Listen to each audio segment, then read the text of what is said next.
Muy buenas noches, querida congregación. Muy buenas noches a todas las personas también que en esta noche se han conectado a todas nuestras plataformas digitales y a través de todas nuestras redes sociales.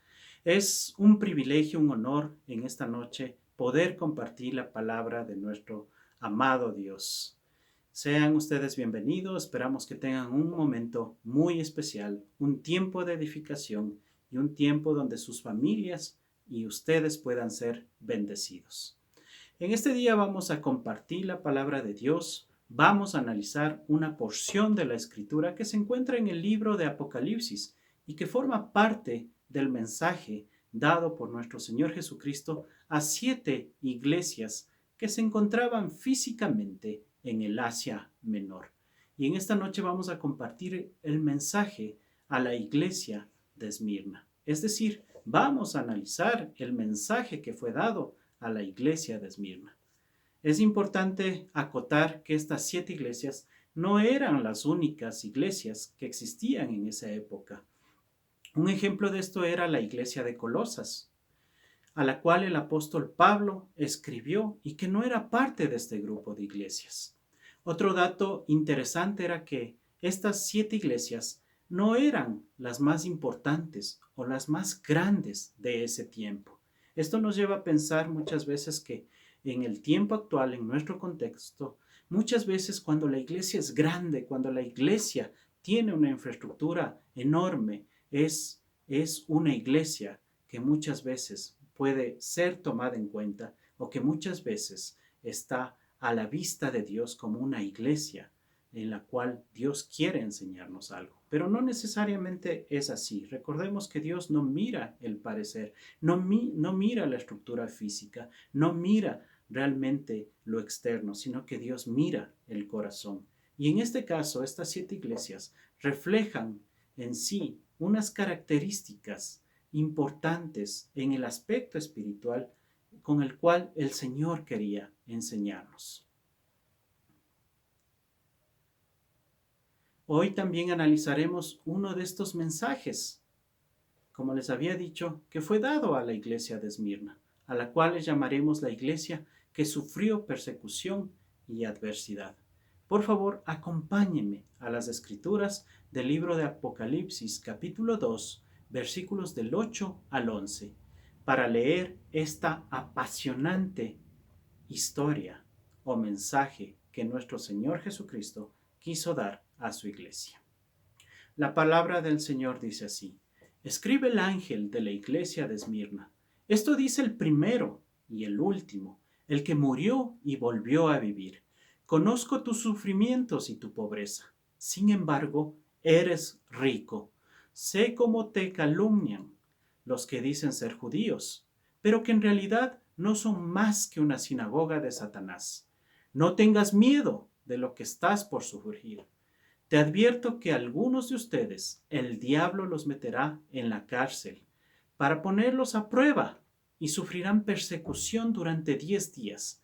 Sé fiel hasta la muerte y yo te daré la corona de la vida. El que tenga oídos, que oiga lo que el Espíritu dice a las iglesias. El que salga vencedor no sufrirá daño alguno de la segunda muerte. Gloria a Dios. Palabra de nuestro Señor Jesucristo. La ciudad de Esmirna, para entrar un poco en contexto, en la actualidad se encuentra situada en la ciudad de Izmir, en Turquía, la cual está localizada 50 kilómetros al norte de Éfeso, en el Asia Menor.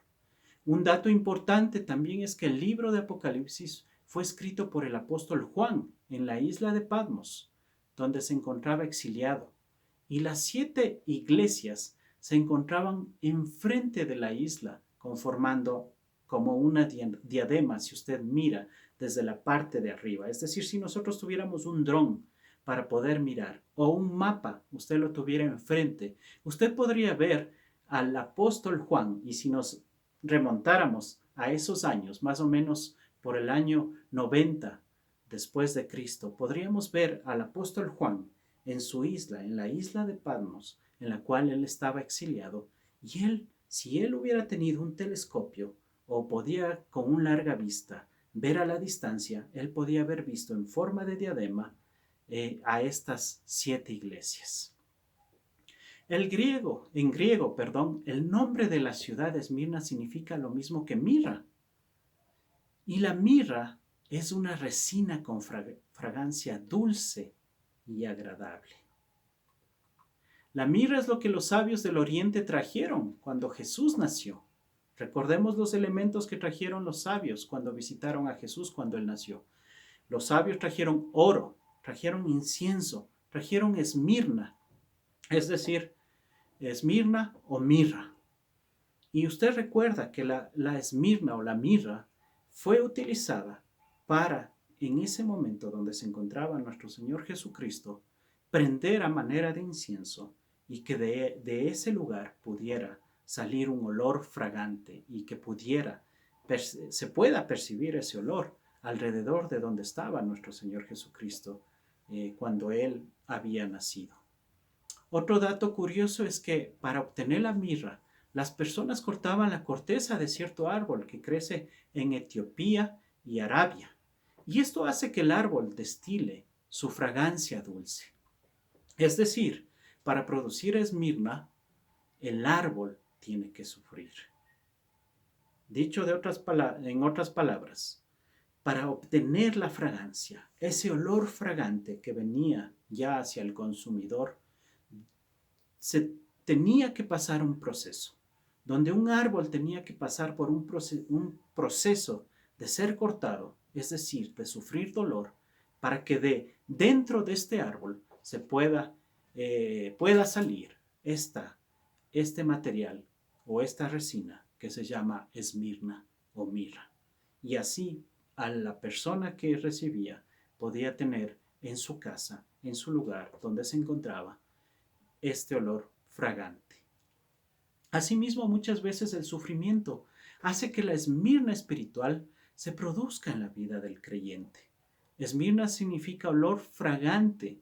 En este caso, como iglesia, hablando de la iglesia de Esmirna, ellos eran vistos como un olor fragante, y no solamente visto, sino este olor fragante era recibido delante del trono de Dios. Pero para que este olor fragante pueda subir al trono de Dios, debemos saber que ellos tuvieron que pasar por un proceso llamado sufrimiento, llamado adversidad, llamado prueba, llamado dolor, llamado persecución, llamado de pronto también necesidades económicas, que de pronto en este tiempo nosotros lo estamos viendo tan palpable por la situación que nosotros estamos pasando, como lo es esta pandemia.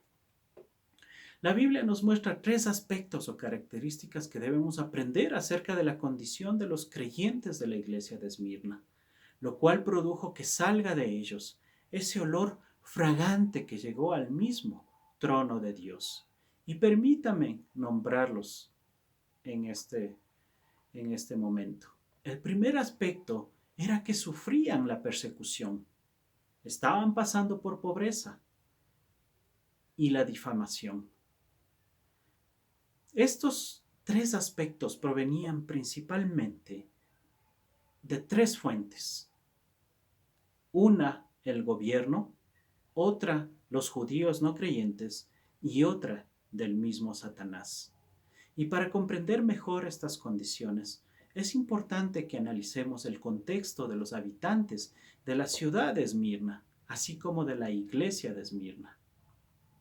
La ciudad de Esmirna tenía una estrecha relación con Roma y los ciudadanos le edificaron un templo al emperador romano Tiberio.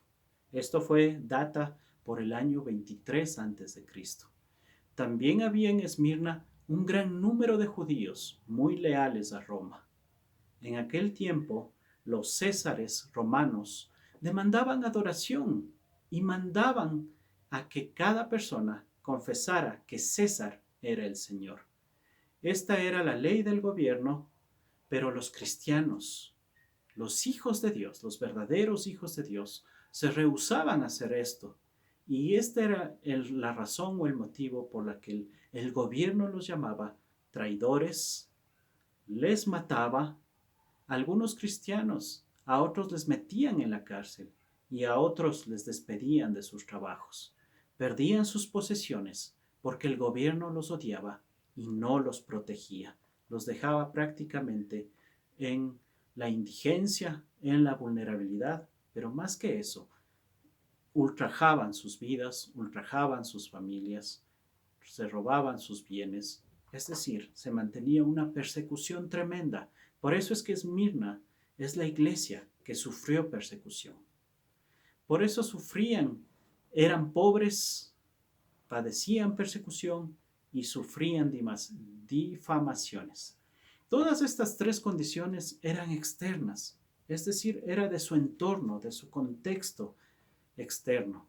Y nosotros las podemos llamar todas estas condiciones externas como pruebas por situaciones que estaban viviendo en su entorno, más en su condición interna, que le podemos llamar el hecho de que ellos podían haber sido tentados a desviarse, a desobedecer, a portarse infieles con el Señor o a reclamarle al Señor sobre su condición. A pesar de todo eso, ellos se mantuvieron victoriosos. Y por eso es que este mensaje a la iglesia de Esmirna es un gran ejemplo para nosotros, para todos aquellos que estamos pasando o hemos pasado por situaciones difíciles. Y hablando globalmente, nosotros, como parte de esta pandemia, estamos pasando por un momento duro, por un momento difícil. Y esta iglesia se vuelve un ejemplo para nosotros de haber pasado situaciones duras, pero aún así haberse mantenido fieles al Señor y obedientes a Dios. Era realmente cosa dura ser creyente de Jesucristo en Esmirna. Pero recuerde, la persecución y el sufrimiento produce la Esmirna espiritual o perfume en los cristianos que sube como olor fragante al trono de Dios. Recuerde el árbol de donde se saca la resina, que es la esmirna, y que produce olor fragante. El árbol muchas veces tiene que sufrir un corte, pasar por dolor, por sufrimiento, para que eso se produzca en un olor fragante. En este día nos vamos a enfocar en la esmirna espiritual o perfume que se produce en los cristianos a través del sufrimiento. Así que, favor, prepárese a percibir el aroma de un buen perfume mediante los siguientes enunciados y versículos que nos muestran el cómo nosotros podemos producir esa esmirna espiritual ante los ojos de Dios, ante la vista de Dios, ante sus oídos, mediante la alabanza, la adoración, ante su trono con nuestra conducta, con nuestra fidelidad, con nuestro testimonio, que a pesar de que somos débiles, Dios se mantiene fiel y Él es poderoso para que en medio de nuestras debilidades nosotros podamos ser fuertes. Así que yo le invito a que podamos escuchar estos enunciados y a la vez estos versículos extraídos de la palabra de Dios, donde nos muestran cómo sacar ese mejor perfume de nosotros. El primero es, la prueba produce paciencia y madurez cristiana. Y esto lo podemos ver reflejado en el libro de Santiago, capítulo 1, versos del 2 al 4, donde nos dice, hermanos míos, considérense muy dichosos cuando tengan que enfrentarse con diversas pruebas, pues ya saben que la prueba de su fe produce constancia, y la constancia debe llevar a feliz término la obra, para que sean perfectos e íntegros sin que les falte nada. Recuerde, la prueba produce paciencia, pero a la vez produce madurez cristiana.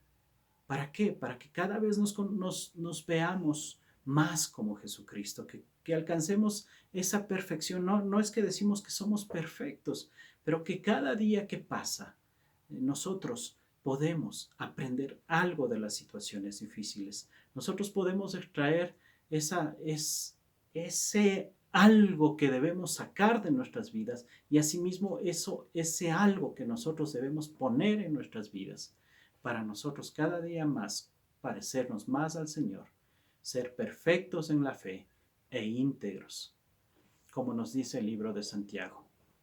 Otro punto importante es el sufrimiento es como fuego que purifica. En Primera de Pedro, capítulo 1, del 6 al 7 nos dice: esto es para ustedes motivo de gran alegría, a pesar de que hasta ahora han tenido que sufrir diversas pruebas por un tiempo. El oro, aunque perecedero, se acrisola al fuego. Así también la fe de ustedes, que vale mucho más que el oro, al ser acrisolada por las pruebas, demostrará que es digna de aprobación, gloria y honor cuando Jesucristo se revele. Amén, gloria a Dios. El sufrimiento es como fuego. Cuando pasamos por situaciones duras, difíciles, es como pasar el oro por ese fuego. Recuerde que cuando el oro es sometido a grandes temperaturas, la temperatura o el fuego lo que hace es que las impurezas vayan quedando, vayan saliendo y queda el puro oro. Y así mismo son muchas veces las pruebas o el sufrimiento en nuestras vidas. Otro punto, el punto 3 dice: el sufrimiento hace que perdamos el deseo de pecar. En Primera de Pedro, capítulo 4, del 1 al 2, por tanto, ya que Cristo sufrió en el cuerpo, asuman también ustedes la misma actitud, porque el que ha sufrido en el cuerpo ha roto con el pecado, para vivir el resto de su vida terrenal, no satisfaciendo sus pasiones humanas, sino cumpliendo la voluntad de Dios. El sufrimiento hace que perdamos el deseo de pecar. Otro punto, el cuarto, dice: el sufrimiento puede ser una forma de disciplina para perfeccionarnos. No sé si usted lo ha visto de esa manera, pero muchas veces cuando pasamos por situaciones difíciles, pasamos por un desierto, las pruebas, las dificultades hacen que nosotros estemos en un desierto. Y ahí es la oportunidad para el verdadero creyente donde puede estar con el Señor, cara a cara. Y el sufrimiento en ese momento puede ser una forma de disciplina para perfeccionarnos. En Hebreos capítulo 12 del 5 al 11 dice: y han olvidado por completo las palabras de aliento que como a hijos se les dirige.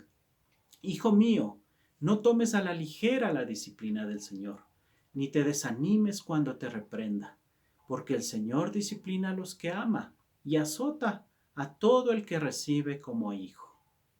Los que soportan es para su disciplina. Lo que soportan es para su disciplina. Pues Dios los está tratando como a hijos. ¿Qué hijo hay a quien el padre no disciplina? Si a ustedes se les deja sin la disciplina que todos reciben, entonces son bastardos y no hijos legítimos. Después de todo, aunque nuestros padres humanos nos disciplinaban, los respetábamos. ¿No hemos de someternos con mayor razón al Padre de los Espíritus para que vivamos? En efecto, nuestros padres nos disciplinaban por un breve tiempo, como mejor les parecía, pero Dios lo hace para nuestro bien, a fin de que participemos de su santidad. Ciertamente ninguna disciplina en el momento de recibirla parece agradable, sino más bien penosa. Sin embargo, después produce una cosecha de justicia y paz para quienes han sido entrenados por ella. No estoy diciendo que una prueba, una dificultad, algún sufrimiento sea tema de que Dios nos está castigando. Y hay una brecha grande entre castigo y disciplina. Nosotros no castigamos a nuestros hijos, nosotros disciplinamos a nuestros hijos. Y lo mismo sucede con el Señor. Él no nos castiga, Él nos disciplina. Él nos muestra el camino, nos muestra la senda, nos instruye, nos alienta, nos motiva, nos hace regresar al camino. Otro punto importante es que el sufrimiento puede prevenirnos de pecar y ayudarnos a ser santos. En 2 de Corintios capítulo 12, verso 7 dice así: para evitar que me volviera presumido por estas sublimes revelaciones, una espina me fue clavada en el cuerpo, es decir, un mensajero de Satanás para que me atormentara. Esta es una porción de la Escritura donde el apóstol Pablo claramente reconoce que el Señor le había dado tanto, le había mostrado tantas revelaciones. Él fue uno de los apóstoles que incluso pudo ir en visión visitar hasta al tercer cielo. Él pudo ver muchas visiones, tener muchos sueños, ser usado para muchos milagros. Él hizo muchos viajes misioneros, predicó la palabra de Dios, pero asimismo él decía que él podía volverse un presumido, o que todo es tanta revelación podía haberle mareado. Pero el Señor estuvo ahí para protegerle, para cuidarle y para que él no se envanezca en sus propios razonamientos o en sus propios pensamientos o simplemente en lo que llamamos la vanagloria de la vida. Otro punto es que el sufrimiento nos enseña lo que ninguna otra cosa puede enseñarnos: la obediencia. En Hebreos capítulo 5 versos 8 nos dice la palabra de Dios: en los días de su vida mortal, Jesús ofreció oraciones y súplicas con fuerte clamor y lágrimas al que podía salvarlo de la muerte, y fue escuchado por su reverente sumisión. Aunque era hijo, mediante el sufrimiento aprendió a obedecer. Esto es interesante. Muchas veces podemos ver a lo largo de la vida de nuestro Señor Jesucristo momentos duros y difíciles, pero en todos ellos, aún al final, cuando estuvo a punto de ser crucificado, él dijo: Padre, si es posible, pase de mí esta copa, pero que no se haga mi voluntad sino la tuya. Es decir, nuestro Señor Jesucristo nos enseñó la obediencia. A pesar de las dificultades, a pesar del sufrimiento, a pesar de toda la situación que él pasó, nos enseñó que el camino, el mejor camino, es la obediencia ante el Padre. Otro punto importante es el sufrimiento nos capacita para una mayor comunión con Jesús. En Colosenses 1:24 la palabra de Dios nos dice: ahora me alegro en medio de mis sufrimientos por ustedes, y voy completando en mí mismo lo que falta de las aflicciones de Cristo, en favor de su cuerpo, que es la iglesia. El sufrimiento nos capacita para una mayor comunión con Jesús. El sufrimiento nos muestra la senda para seguir las pisadas de Cristo. Y esto lo encontramos en 1 de Pedro capítulo 2, el verso 21. Porque es digno de elogio que, por sentido de responsabilidad delante de Dios, se soporten las penalidades, aun sufriendo injustamente. Pero ¿cómo pueden ustedes atribuirse mérito alguno si soportan que los maltraten por hacer el mal? En cambio, si sufren por hacer el bien, eso merece elogio delante de Dios. Para esto fueron llamados, porque Cristo sufrió por ustedes, dándoles ejemplo para que sigan sus pasos. Y el último punto que quería compartirles es que el sufrimiento nos da la oportunidad para ser un testimonio poderoso para Cristo. En Hechos capítulo 9, versos del 13 al 16, la palabra de Dios nos dice así: entonces Ananías respondió: Señor, he oído hablar mucho de ese hombre y de todo el mal que ha causado a tus santos en Jerusalén. Y ahora lo tenemos aquí, autorizado por los jefes de los sacerdotes para llevarse presos a todos los que invocan tu nombre. Ve, insistió el Señor, porque ese hombre es mi instrumento escogido para dar a conocer mi nombre tanto a las naciones y a sus reyes como al pueblo de Israel. Yo le mostraré cuánto tendrá que padecer por mi nombre. Y a veces nos enamoramos, ¿no?, del ministerio de Pablo, ¿no? Muchos decimos: yo quisiera ser como el apóstol Pablo, quisiera alcanzar mucho más que el apóstol Pablo. Pero a veces nos olvidamos de esta última porción de la Escritura que nos dice: yo le mostraré cuánto tendrá que padecer por mi nombre. Y eso pasó así. Pablo en sus cartas, él ponía los sufrimientos que él tuvo que pasar como apóstol, ¿no?, de Jesucristo, ¿no? Él tuvo que pasar momentos donde él fue encarcelado, donde fue apedreado, inclusive muchos atribuyen que su muerte fue por el hecho de que fue decapitado. El apóstol Pedro, muchos historiadores dicen que fue crucificado, murió crucificado, pero el apóstol Pablo murió decapitado. Él tuvo que pasar por naufragios. Se imagina cuando él fue en una embarcación y donde el Señor le revela y le dice que no van a perecer, pero van a perder todo, incluso la embarcación. Entonces muchas veces nosotros nos enfocamos en lo bueno, en lo maravilloso, y muchas veces nos han vendido un evangelio donde nos dicen que todo te irá bien, todo te saldrá bien, pero mientras nosotros estemos en este cuerpo físico, mientras estemos en esta vida, nosotros debemos ser a prueba de todo. Es decir, nosotros debemos pasar cada prueba, cada circunstancia, cada valle, con nuestra fe en alto y diciéndole, Señor, heme aquí. Yo estoy dispuesto a pasar esta situación difícil. Yo estoy dispuesto a pasar toda esta situación que estamos viviendo. Y para ir concluyendo, amada iglesia, queridos hermanos, mediante este mensaje no intentamos o no intento hacer una apología, es decir, una defensa o una doctrina del sufrimiento, una enseñanza del sufrimiento. Es decir, como creyentes no debemos orar por recibir pruebas o pasar por sufrimiento. Es decir, yo no tengo que decirle, Señor, mándame pruebas para yo ser paciente. O Señor, hazme sufrir para yo crecer.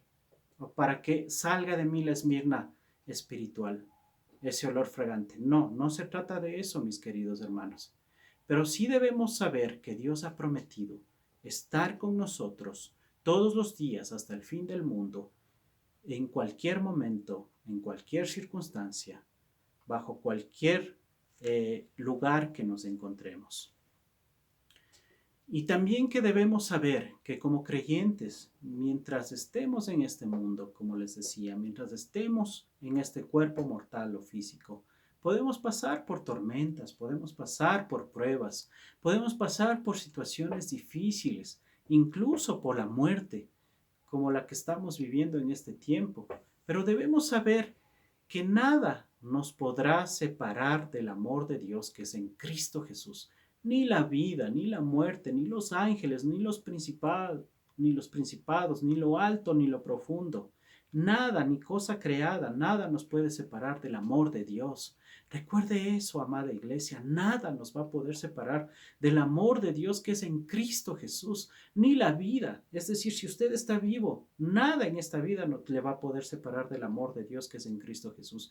Y si llega la muerte física, tampoco, ni la muerte nos va a poder separar del amor de Dios que es en Cristo Jesús. Nada nos puede separar. Nada, nada, nada, mi querido hermano. Y también debemos saber que en cada prueba, si nos mantenemos fieles y obedientes hasta el final, recibiremos la corona de vida que Dios ha prometido. El consejo que el príncipe de pastores, nuestro Señor Jesucristo, el Rey de Reyes, el Señor de Señores, le dio a la iglesia de Esmirna fue: no tengas temor de sufrir, sé fiel hasta la muerte. Los que son fieles hasta la muerte ganarán la corona de vida. Cuando dice la corona de vida se refiere a la salvación. Nosotros vamos a estar un momento presentes. Esta es como una analogía o una ilustración donde a los atletas se les ponía una corona cuando culminaban, cuando llegaban a la meta. Asimismo nosotros vamos a recibir esa corona incorruptible, la corona de vida, a cual momento va a ser ese momento glorioso donde nosotros vamos a estar cara a cara delante del Señor y donde nosotros vamos a poder decir: estamos aquí por tu gracia, Señor, estamos aquí por tu misericordia. Gracias, Señor, porque tu amor nos envolvió. Gracias, Señor, porque hemos peleado la buena batalla, hemos corrido la carrera de la fe y estamos aquí, Señor, no por mérito propio, no porque hayamos hecho buenas obras, sino que fuimos creados para hacer buenas obras, pero es gracias al sacrificio que tú hiciste, Señor, en esa cruz, derramar hasta la última gota de sangre por cada uno de nosotros. Los vencedores no sufrirán daño de la segunda muerte, también dice en el versículo de Apocalipsis. Los vencedores no sufrirán daño de la segunda muerte. Y recuerde, la palabra de Dios en Apocalipsis nos repite: al que venciere, al que venciere, al que venciere, al que venciere, al que venciere. Eso quiere decir que en el reino de los cielos no va a haber ningún mediocre, no va a haber ningún perdedor, no va a haber ningún miedoso, sino que va a estar pura gente victoriosa, va a estar pura gente más que vencedora, va a estar gente que entregó su vida a Jesucristo a pesar de cualquier situación, a pesar de que tenga que pasar sufrimiento, a pesar de que tenga que pasar hambre, a pesar de que tenga que pasar persecución, difamación. Eso no es comparable con la gloria venidera que nosotros recibiremos en Cristo Jesús. Así que, mis queridos hermanos, en este tiempo estamos pasando por un tiempo de pandemia, un tiempo difícil, con muchas implicaciones, las que ustedes ya conocen y que no necesito repetirlas como los noticieros que nos pasan malas noticias en este tiempo. Pero la pregunta más importante es, ¿cuál debe ser nuestra actitud en este tiempo? Hagamos que en este tiempo, que la esmirna espiritual o perfume se produzca en nuestros corazones y vidas mediante nuestra fe, nuestra obediencia, nuestro compromiso, nuestra fidelidad, nuestros frutos del Espíritu, lo cual hará que suba como olor fragante al trono de nuestro Señor Jesucristo. Así que, amada iglesia, yo en esta noche, yo le invito a que usted haga una oración y ahí donde está usted pueda decirle, Señor, yo me arrepiento por mis pecados, me arrepiento, Señor, por la condición en la cual he estado viviendo. Y en esta noche yo quiero pedirte que tú seas el rey de mi vida, que tú entres a mi corazón, te entrego el trono de mi corazón para que tú dirijas mis pasos.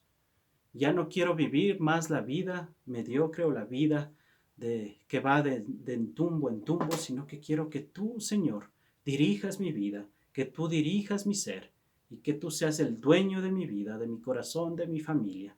En esta noche, Señor, yo te pido, Señor, que de mí se saque lo mejor, que de mí se saque esa esmirna espiritual, Señor, ese olor fragante, que mi vida refleje, Señor, ese testimonio delante de ti y ante los hombres de que tú has hecho una obra sobrenatural, que no es por mis fuerzas, que no es por mi vida, que no es por mi esfuerzo. Como dice la Escritura, no es con fuerza ni con ejército, es con su Santo Espíritu. Y en esta noche yo le invito a que usted le entregue al Señor su vida, que usted le abra la puerta de su corazón, que usted le invite a morar en su vida, pero que en usted se produzca un cambio, una transformación de vida, donde usted desde ahora en adelante, usted va a vivir para Él, pase lo que pase, suceda lo que suceda. Usted le dice, Señor, yo voy a ser fiel hasta la muerte. Gracias, mi querida iglesia, gracias, amada congregación. El Señor les bendiga.